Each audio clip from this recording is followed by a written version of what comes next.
భారత రాజ్యాంగ పీఠిక గట్టిగా చెప్పండి.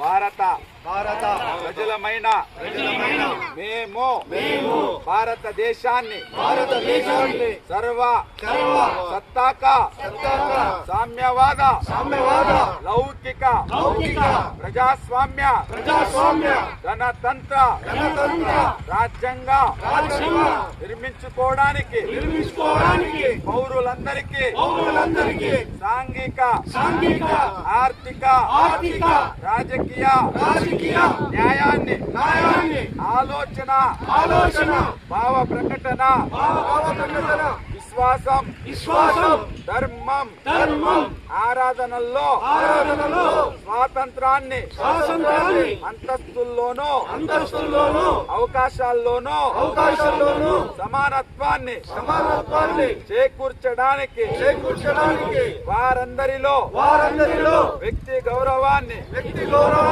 జాతీయ సమైక్యతను సంరక్షిస్తూ సౌభ్రాతత్వాన్ని పెంపొందించడానికి 1949 నవంబర్ 26న రాజ్యాంగ పరిషత్తులో ఎంపిక చేసుకొని శాసనంగా రూపొందించుకున్న ఈ రాజ్యాంగాన్ని మాకు మేము సమర్పించుకుంటున్నాం.